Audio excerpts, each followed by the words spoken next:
Praise the Lord. അവൻ ഇവിടെ ഇല്ല, അവൻ ഉയർത്തെഴുന്നേറ്റിരിക്കുന്നു. ഇത് ദൂതൻ്റെ വാക്കുകളാണ്.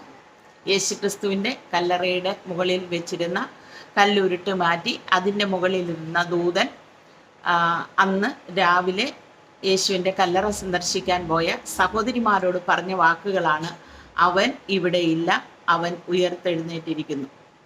യേശുക്രിസ്തുവിൻ്റെ ഉയർപ്പ് ക്രിസ്തീയ വിശ്വാസത്തിൻ്റെ മൂലക്കല്ലാണ്. യേശുക്രിസ്തു ഉയർത്തെഴുന്നേറ്റില്ലായിരുന്നുവെങ്കിൽ നമ്മുടെ വിശ്വാസം വ്യർത്ഥം, നമ്മുടെ പ്രസംഗവും വ്യർത്ഥമാണെന്ന് തിരുവെഴുത്ത് നമ്മെ പഠിപ്പിക്കുന്നുണ്ട്. The resurrection of Jesus Christ is the corner stone of Christian life. ക്രിസ്തീയ വിശ്വാസത്തിൻ്റെ അടിത്തറ ആണ് യേശുക്രിസ്തുവിൻ്റെ ഉയർപ്പ്. അതായത് പാപത്തെയും മരണത്തെയും ജയിച്ചതാണ് ഉയർപ്പ്. യേശു കർത്താവ് ദൈവപുത്രൻ എന്ന് തെളിയിക്കുന്നതാണ് യേശുക്രിസ്തുവിൻ്റെ ഉയർപ്പ്.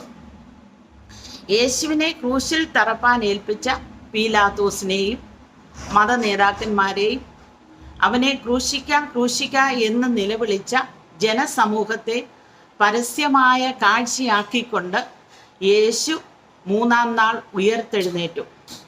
പീലാത്തോസ് യേശുവിൻ്റെ കല്ലറയിൽ വലിയൊരു കല്ലുരുട്ടി വെപ്പിച്ചു, കല്ലറയ്ക്ക് മുദ്ര ചെയ്തു, പട്ടാളത്തെ കാവലാക്കി കല്ലറ ഉറപ്പുവരുത്തിയെന്ന് നാം കാണുന്നുണ്ട്. എന്നാൽ കല്ലറയുടെ അകത്ത് മരണം യേശുവിനെ മരണപാശങ്ങൾ കൊണ്ട് ബന്ധിച്ചതായി നാം തിരുവെഴുത്തിലൂടെ കാണുവാനിടയായി. എന്നാൽ മരണത്തിന് യേശുവിനെ പിടിച്ചു വെപ്പാൻ കഴിഞ്ഞില്ല. അപ്പോസ്തല പ്രവൃത്തി 2-ാം അധ്യായത്തിൽ പത്രോസ് അപ്പോസ്തലൻ പറയുന്നു, ദൈവമോ മരണപാശങ്ങളെ അറുത്തു, അവൻ മരണത്തെയും പാതാളത്തെയും ജയിച്ച് അവൻ പുറത്തു വന്നു. യേശുവിൻ്റെ ഉയർപ്പ് സകലത്തിന്മേലുമുള്ള സമ്പൂർണമായ ഒരു വിജയമാണ്.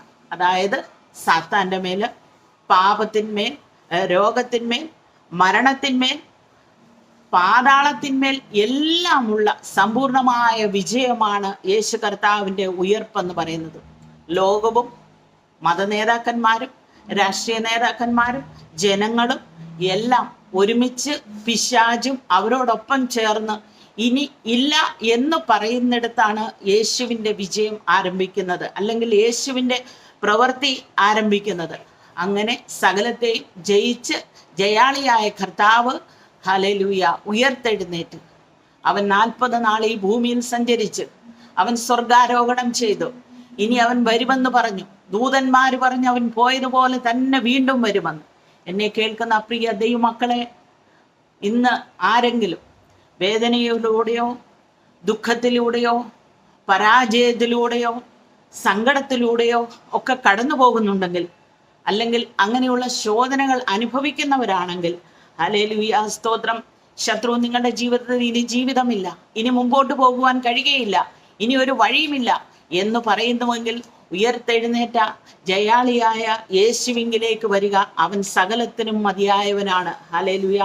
ആ യേശുവിൽ വിശ്വസിച്ച് രക്ഷിക്കപ്പെട്ട് സ്നാനപ്പെട്ട് ഉയർപ്പിന്റെ ശക്തി പ്രാപിച്ച് ജയകരമായ ക്രിസ്തീയ ജീവിതം നയിപ്പാൻ സർവകൃപാലുവായ ദൈവം നമ്മെ എല്ലാവരെയും സഹായിക്കുമാറാകട്ടെ. യേശു വരാറായി, അവൻ്റെ വരവിന് വേണ്ടി ഒരുങ്ങാം. ഈ വചനങ്ങളാൽ ദൈവം അനുഗ്രഹിക്കട്ടെ. ആമേൻ.